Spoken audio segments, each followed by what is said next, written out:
सर्वप्रथम मैं सभी देवी देवताओं को प्रणाम करता हूँ। मेरे गुरु, मेरे मार्गदर्शक प्रभु श्री कृष्ण को के चरणों में नमन करता हूँ।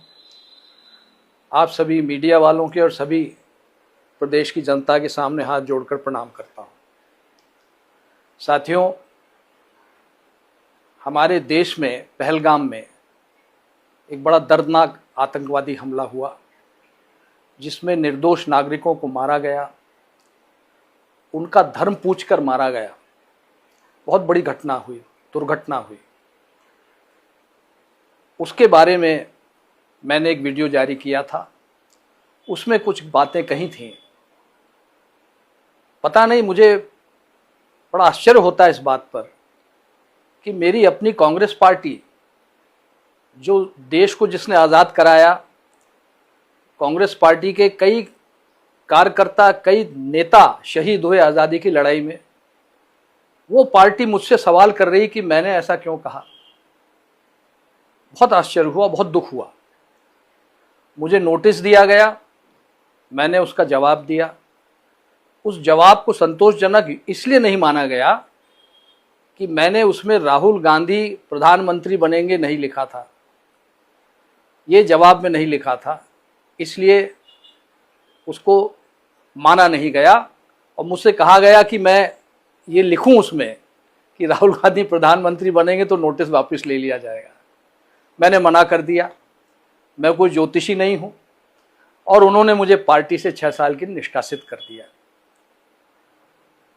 निरंतर राहुल गांधी के इशारे पर सेना से सवाल किए जा रहे हैं। क्या ये अच्छा है? देश के लिए अच्छा है? बिल्कुल नहीं। और नियम ये है, उस संसद के नियम नहीं जानते हैं। नियम ये है कि संसद में केवल डिफेंस बजट पर चर्चा कर सकते हैं, डिफेंस की रणनीति पर कोई चर्चा नहीं कर सकते, न डिफेंस, न पार्लियामेंट में, न बाहर। ये नियम है। क्योंकि जो पुलवामा हमला हुआ है, जिसमें हमारे जवान शहीद हुए हैं, वो इसलिए हुआ कि इंफॉर्मेशन लीक हो गई थी कि ट्रूप मूवमेंट कहाँ से हो रहा है, और उसका परिणाम हमारे जवानों की जान देकर हमको भुगतना पड़ा। तो इस तरह की अनर्गल बात करना क्या उचित है? फिर जब पाकिस्तान का प्रधानमंत्री ये कह रहा है कि वो उन्हें रात को 2:30 बजे पता चला कि उनके सारे हवाई अड्डों को तबाह कर दिया गया है, कई उनके लड़ाकू जहाज तबाह कर दिए गए हैं, तो उसके बाद राहुल गांधी का ये पूछना कि कितने हवाई जहाज हमारे गिर गए, आप पाकिस्तान के प्रधानमंत्री से भी एक कदम आगे निकल गए, ये बहुत ही एक दुख की बात है। और सवाल अब मैं कर रहा हूं, जवाब आपको देना है। कांग्रेस वो पार्टी है जिसने देश को आजाद करवाया। कई देशवासियों ने अपनी जान दी। क्या इसलिए दी हम उन्होंने जान कि हम अपनी बहादुर सेना पर सवाल खड़े कर सकें? तुम्हारे अनर्गल, अनावश्यक बयानों के कारण तुम कल्पना नहीं कर सकते हो कि देश की जनता कितनी आहत हुई है। आज कांग्रेस का कार्यकर्ता तुम्हारे बयानों के कारण सर उठा के सम्मान से चल नहीं पाता है, जबकि दूसरी पार्टी के कार्यकर्ता सम्मान से सर उठाकर चलते हैं, स्वाभिमान से चलते हैं, सिर्फ तुम्हारी बयानों के कारण। पर ये तुमसे कोई कहेगा नहीं, क्योंकि तुम तो अपने चमचों से घिरे रहते हो और घिरे रहोगे। कोई फर्क नहीं आने वाला तुम, क्योंकि पूरे देश में तुम पैदल चले। पैदल चलने के बाद पूरे देश में आज पार्टी कहां खड़ी है? मध्य प्रदेश में 1 सीट नहीं है, और तुम अपने आप को रेस का घोड़ा कहते हो। अरे कितने बार तुम रेस हार चुके हो, ईवीएम को दोष देते हो और अपने आप को रेस का घोड़ा कहते हो। अपने से बड़ी उम्र के लोगों को, जो तुम्हारे पिता के साथ जिन्होंने काम किया, तुम्हारी पिता के उम्र के हैं, किसी को बारात का घोड़ा कहते हो, किसी को लंगड़ा घोड़ा कहते हो। तुम्हें शर्म नहीं आती है? और तुम बारात का घोड़ा क्या जानो कैसे चलता है, क्योंकि तुम्हारी तो बारात ही नहीं निकली, तुम्हें क्या पता बारात का घोड़ा कैसा चलता है। इसलिए फालतू बातें करना बंद करो। जो बुद्धिजीवी तुम्हारी पार्टी में है, जो समझदार लोग हैं, उनसे राय लो, और नहीं तो पार्टी का अंत देख रहे हो, आगे अंत ही होना है पार्टी का। पार्टी बिखर जाएगी, बिखर ही रही है। साथियों, आज समय आ गया एक नई कांग्रेस गठन करने का। आवश्यकता है हमें उस पार्टी की, ऐसी कांग्रेस पार्टी की जिसमें जनता कार्यकर्ता निर्णय लें और कोई ऊपर का हाई कमान न हो। फैसले हम बैठ कर लें, कार्यकर्ताओं के बीच में फैसले लें, चौपालों में बैठकर लें, मैदानों में बैठकर लें, और तभी एक ऐसी कांग्रेस पार्टी हम खड़ी कर सकेंगे जिसका कार्यकर्ता स्वाभिमान से सर ऊंचा करके चल सकेगा। जहां तक रहा पार्टी के विभाजन का सवाल, तो स्वयं इंदिरा जी ने पार्टी का विभाजन कराया था, कौन सी नई बात है। और तुम्हारे कार्यकाल में तो 3-3 बार विभाजन पहले हो चुका है।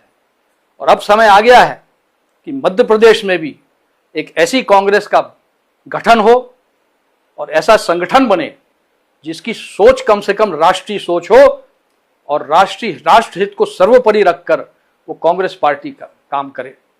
और यह होगा, अवश्य होगा। दूसरी बात, नरसिंह राव जी हमारे प्रधानमंत्री स्वर्गीय, जो कांग्रेस के अध्यक्ष भी थे और जिन्होंने देश को एक नई आर्थिक दिशा दी थी, नरसिंह राव जी ने, मनमोहन सिंह जी ने। तुम्हारी सोच लोग नहीं जानते हैं, पर आज मैं आप सबको बताना चाहता हूं साथियों कि नरसिंह राव जी का जब निधन हुआ था, उनके पार्थिव शरीर को इन लोगों ने कांग्रेस पार्टी के दफ्तर में रखने नहीं दिया था। इतनी नीच हरकत इन्होंने की है, ये कई लोगों को मालूम नहीं। आज मैं आपको बताना चाहूंगा, और मैं गलत हूं तो बताओ मैं गलत हूं। मनमोहन सिंह जी, जिन्होंने नई आर्थिक नीति बनाई जिसके कारण आज देश एक मजबूत स्थिति में पहुंच गया है, और जीएसटी जो लागू करी, उनकी सोच थी, वर्तमान सरकार ने उसको लागू किया जीएसटी को, जिससे करोड़ों लाखों करोड़ों रुपया आज भारतीय कोष में आ रहा है, और जिससे सारे निर्माण के काम हो रहे हैं, सड़क बन रही है, हवाई अड्डे बन रहे हैं, हम लोग हथियार खरीद रहे हैं। ये क्यों? क्योंकि हमने उस जीएसटी का उपयोग किया है। तुमने उसका विरोध किया, उसको कहते हो गब्बर सिंह टैक्स। तुम कुछ समझते नहीं तो अपना मुंह बंद क्यों नहीं रखते हो? तो साथियों, मैं आपसे आज यही इंसाफ मांगने आया हूं, और मैं मध्य प्रदेश का दौरा करूंगा। अभी वर्षा काल आने वाला है, किसान व्यस्त है। जब किसान फ्री हो जाएगा, मैं मध्य प्रदेश में दौरा करके जनमत हासिल करूंगा, और हम लोग सब मिलकर एक ऐसी कांग्रेस पार्टी का गठन करेंगे जिसे कार्यकर्ता और जनता चलाएगी। अंत में साथियों, मैं यही कहना चाहूंगा कि हमारे स्वर्गीय प्रधानमंत्री मनमोहन सिंह जी, महान अर्थशास्त्री, उन्होंने एक पॉलिसी बनाई थी वित्त विभाग की, और उसको राहुल गांधी जी ने कैमरे के सामने फाड़कर उनका अपमान किया था।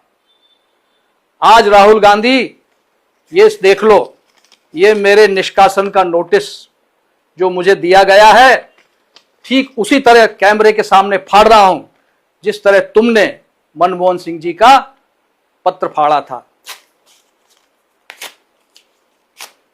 और एक बात और सुन लो, मैं कांग्रेसी था, कांग्रेसी हूं और कांग्रेसी रहूंगा। ये तुम्हारे इस कागज से मैं कोई कांग्रेस के बाहर नहीं हो जाऊंगा। मैं 40 साल तक मैं कांग्रेस में मैंने सेवा की है। 5-5 लोकसभा के चुनाव जीते हैं, 3-3 विधानसभा के चुनाव जीते हैं, कई चुनौतियों का सामना किया है। सुषमा स्वराज जी के खिलाफ कोई लड़ने तैयार नहीं था, विदिशा से मैं गया था क्योंकि पार्टी ने भेजा था। तो सुन लो ये, और हमारे साथी जो देख रहे हैं, साथियों, अब समय नहीं है कि इनके आगे झुको, इनकी चमचागिरी करो। अरे पार्टी आपसे चलती है और पार्टी आप ही चलाओगे, और इनकी समझ में नहीं आता तो छोड़िए इनको। हम लोग मिलकर एक नई कांग्रेस खड़ी करेंगे। आप सबको बहुत बहुत धन्यवाद। ईश्वर आप सबका कल्याण करे। धन्यवाद। जय हिंद।